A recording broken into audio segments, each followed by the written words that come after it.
Bien-aimés dans le Seigneur, je vous salue au nom de Jésus-Christ. Et nous sommes encore là dans notre mission pour cette fois-ci parler des réalités spirituelles. Dans les réalités spirituelles, c'est un sujet très vaste et nous allons essayer un peu de décortiquer quelques points qui nous sera utiile en tant que chrétien. Vous devez les comprendre et vous devez savoir comment l'homme fonctionne avec le monde spirituel. Le monde spirituel, c'est une réalité. Le monde spirituel existe. Nous allons prendre un texte qui va nous aider à parler de réalité spirituelle. Je prends Daniel chapitre 10. Daniel chapitre 10. Nous allons lire quelques versets. Ici, Daniel est en train de prier. Il a jeûné, il a prié pendant 21 jours. Alors, à la fin de son programme de prière, Daniel verra l'ange lui apparaître pour lui révéler certaines choses. On va y revenir. Je prends Daniel chapitre 10. Nous prenons le verset 12. Je prends le verset 12 jusqu'au verset 14. Il me dit, Daniel, ne crains rien, car dès le premier jour où tu as eu à cœur de comprendre et de t'humilier devant ton Dieu, tes paroles ont été entendues et c'est à cause de ces paroles que je viens. Le verset 13 dit ceci. Le chef du royaume de Perse m'a résisté pendant 21 jours. Mais voici Michael, l'un des principaux chefs, est venu à mon secours et je suis demeuré là auprès du roi des Perses. 14. Je viens maintenant pour te faire connaître ce qui doit arriver à ton peuple dans la suite de temps. Et la vision concerne encore ces temps-là. Je m'arrête par là. Je ne suis pas là pour parler des choses eschatologiques. Je suis venu pour parler des réalités spirituelles. Daniel était en prière. Il prie Dieu parce qu'il voulait savoir certaines choses par rapport à son peuple. Dieu envoie un ange pour venir lui donner la réponse.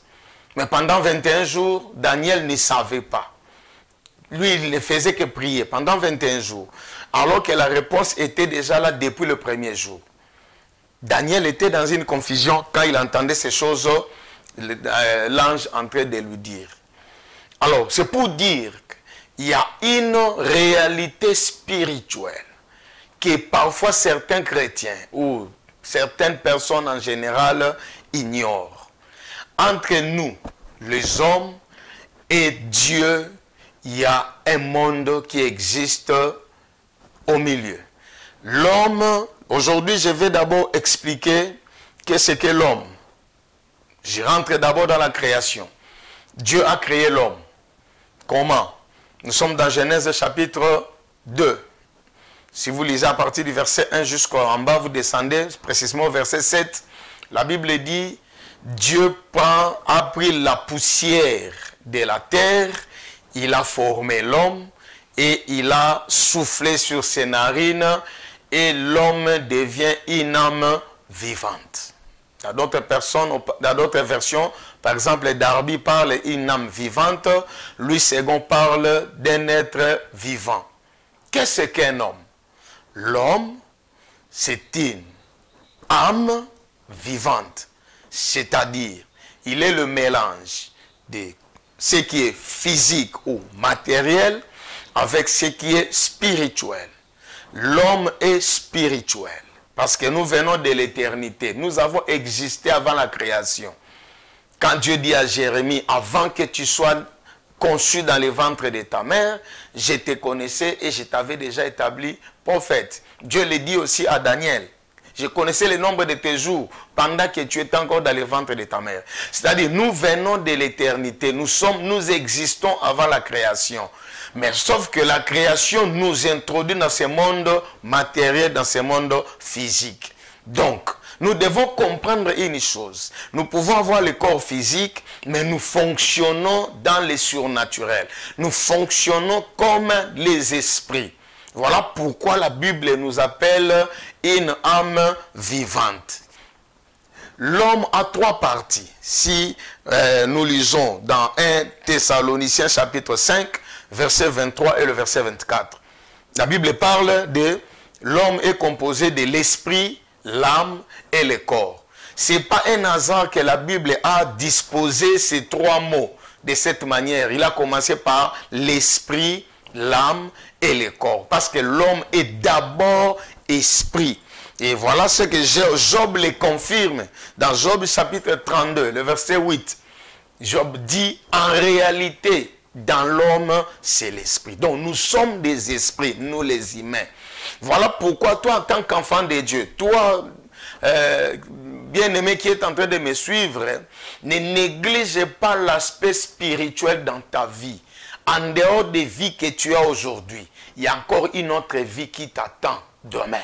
Même après la mort, ton esprit continuera à vivre parce que l'esprit n'a pas d'âge.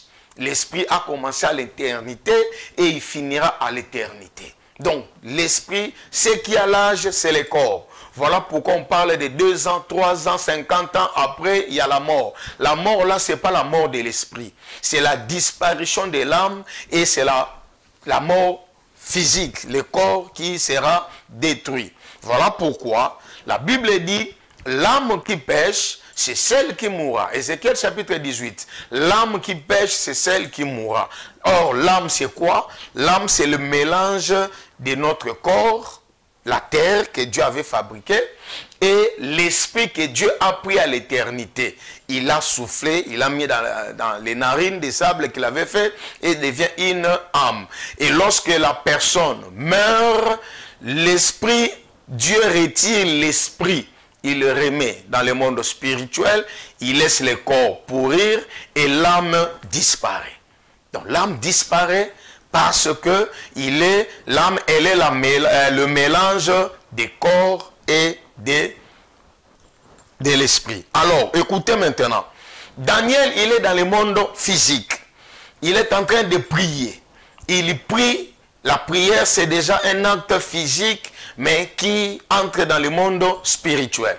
Il prie, Dieu envoie la réponse à Daniel, mais Daniel ne reçoit pas la réponse aussitôt, jusqu'à ce qu'il a accompli 21 jours de prière. C'est alors que Gabriel, l'ange, est apparu.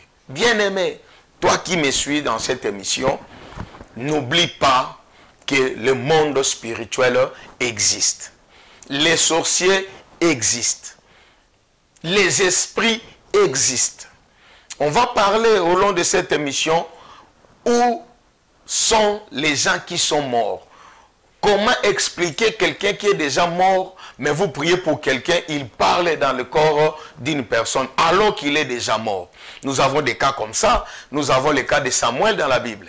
Samuel, la femme là,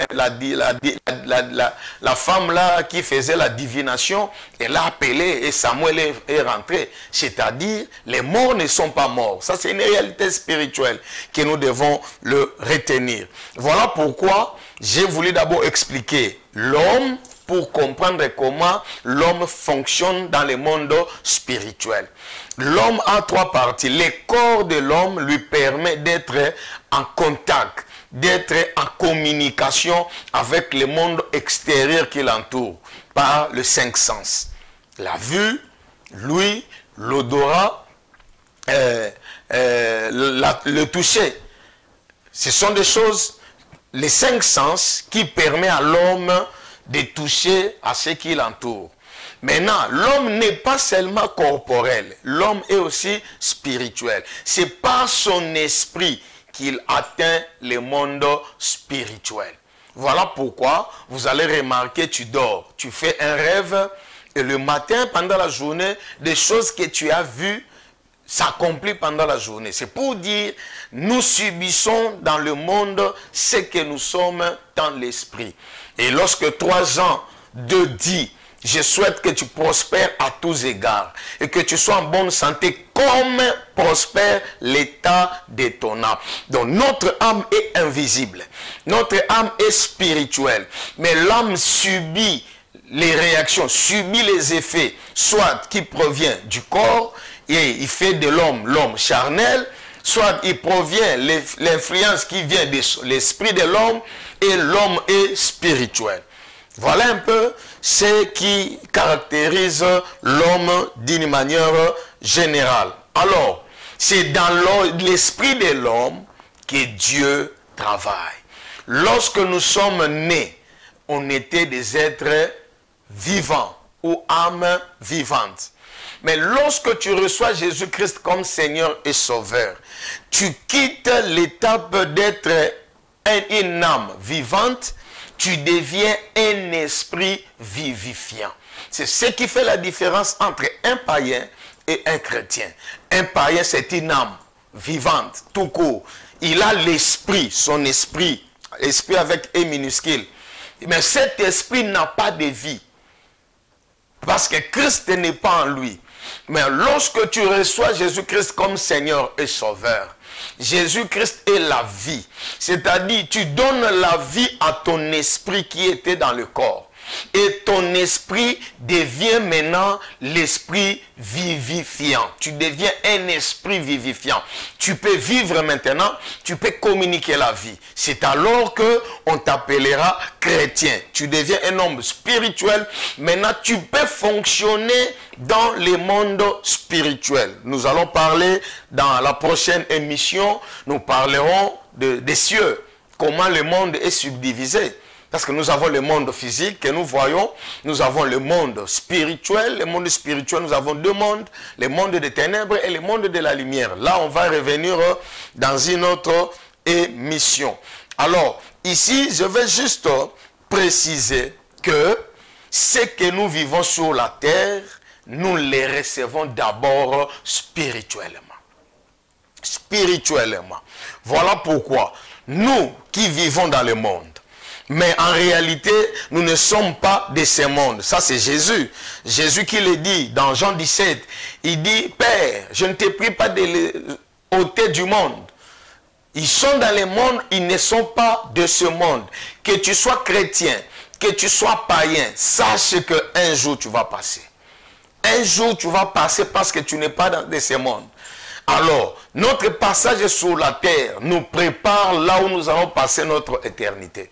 Si tu es en Christ, tu as reçu Jésus-Christ comme Seigneur et Sauveur, tu passeras ton éternité au paradis, à côté de Dieu, dans le royaume de la lumière.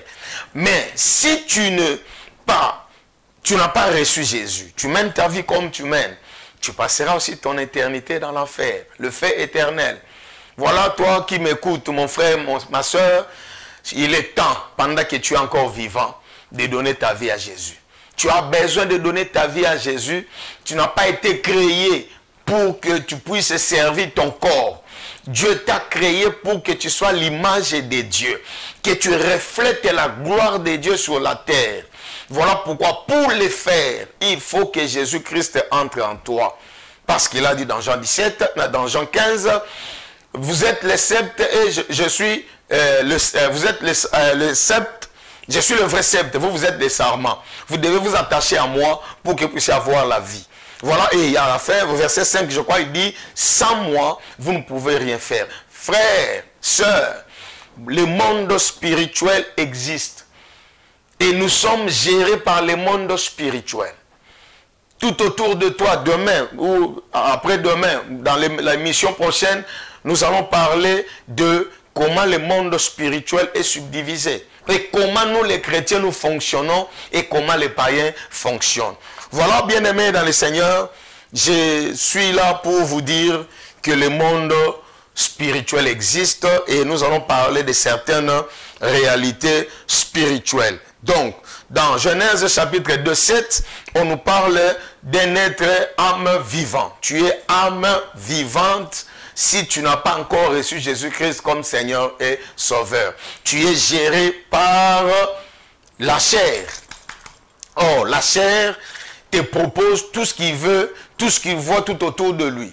Par le toucher, par la vue, par le goût, par l'odorat, par l'ouïe, ainsi de suite. Mais Dieu ne t'attend pas à cette dimension. Il y a la deuxième dimension qui t'attend. Que tu sois un homme spirituel. Que tu fonctionnes avec ton esprit qui est en communion avec Dieu. Voilà pourquoi nous disons que le corps et l'esprit donnent naissance à l'âme. Et c'est cette âme que nous appelons être humain qui fonctionne sur la terre. Alors, si toi tu es chrétien, laisse-moi te dire, tu n'es pas chrétien. Tu es chrétien, mais tu n'es pas une âme vivante. Tout chrétien, c'est un esprit. Alors, comme tu es esprit, tu es appelé à fonctionner dans le monde des esprits. Pourquoi nous prions, mais nous ne recevons pas? Daniel a prié. Il était en train de prier. Lui, il pensait que je suis en train de prier, je vais attendre jusqu'à ce que Dieu va me répondre. Alors que Dieu avait déjà répondu dès le premier jour qu'il avait pris la résolution de prier. C'est ce que l'ange lui dit. Les frères et sœurs, vous qui m'écoutez pendant ce moment, vous qui suivez cette émission, je vais vous dire, vous devez comprendre comment le monde spirituel fonctionne, afin que vous puissiez avoir la réponse à toutes vos prières. Si vous lisez, je crois que c'est Jacques qui le dit, Jacques dit dans Jacques chapitre 4, versets 3 à 4. Je peux lire, vous demandez, Jacques chapitre 4, versets 3 à 4. Vous demandez et vous ne recevez pas parce que vous demandez mal, dans le but de satisfaire vos passions. Adultère que vous êtes, ne savez-vous pas que l'amour du monde est l'inimitié contre Dieu? Celui donc qui veut être ami du monde sera ennemi de Dieu. Voilà, nous fonctionnons dans deux mondes. Humainement parlant, physiquement, nous fonctionnons dans le monde matériel. Et spirituellement, nous fonctionnons dans le monde spirituel. Et la Bible dit, celui qui s'attache à l'amour du monde, il sera l'ennemi de Dieu. Or, quand toi tu fais la prière à Dieu. Il faut que Dieu te donne. Parce que tout vient de Dieu. La vie vient de Dieu. La santé vient de Dieu. La bénédiction vient de Dieu. Tout ce que nous avons sur la terre vient de Dieu. Maintenant, mais pour recevoir ce qui vient de Dieu, tu dois fonctionner dans les réalités spirituelles. Tu dois être un homme spirituel car la prière est spirituelle. Bien-aimés dans le Seigneur, que Dieu vous bénisse. Le but de mon message, le but de cette émission, je vais faire comprendre aux chrétiens que le monde spirituel existe et le monde spirituel fonctionne avec le monde matériel. L'homme, c'est une charnière. L'homme, il est en intervalle. Il vit dans le monde spirituel, mais il vit aussi dans le monde physique. Tout ce que tu vis sur la terre, si tu veux le voir avancer, si tu veux voir ta vie prospérer, si tu veux vivre toutes sortes de bénédictions, si tu veux recevoir la prière, la réponse plutôt à tes prières, bien-aimé, je te prie de me suivre attentivement et tu vas comprendre quelque chose. Alors, comme c'est la première mission, je vais juste vous donner le canevas, comment nous allons fonctionner. Écoutez, l'homme, je viens de définir l'homme, je viens de dire comment l'homme fonctionne. L'homme fonctionne avec son vis-à-vis par les 5 sens. L'homme fonctionne avec son entourage externe par les 5 sens. Mais l'homme fonctionne spirituellement, dans le monde spirituel avec son esprit. Voilà pourquoi c'est la réalité que nous avons dans le rêve. C'est le spirituel qui affecte, qui influence notre physique. Dans la première partie, nous allons parler de l'homme. Comme je viens de le dire, d'expliquer comment l'homme fonctionne. Et l'homme a besoin de Dieu. L'homme a besoin d'un être suprême, d'un être supérieur que lui pour l'aider à fonctionner sur la terre. Alors, le monde est dirigé, régi par les lois spirituelles. Donc, la deuxième partie de notre émission, nous allons parler des mondes, les 2 mondes. D'ailleurs, c'est 3. Nous avons le monde physique et le monde spirituel. Dans le monde spirituel, nous avons 2 royaumes, que je vais revenir un peu plus tard. Dans les 2 royaumes, nous avons le royaume des ténèbres, nous avons aussi le royaume de la lumière. Et où se situent nous, les enfants de Dieu, lorsque nous quittons l'âme d'être une âme vivante, oui, et nous devenons un esprit vivifiant. Notre demeure aussi change. Voilà pourquoi Jésus dit dans Jean 14, il est avantageux que je m'en aille pour aller vous préparer une place. Dans la maison de mon Père, il y a plusieurs demeures. Quelle est cette maison de Père? Il y a où plusieurs demeures. Bien-aimés, écoutez-moi. David, lorsque le roi cherche les gens pour gérer le royaume de Babylone, le roi cherchait.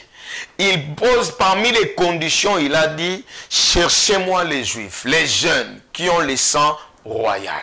Or, pourquoi seulement il a exigé ceux qui ont le sang royal? Ça, c'est une dimension prophétique. Peut-être on va développer un peu plus tard.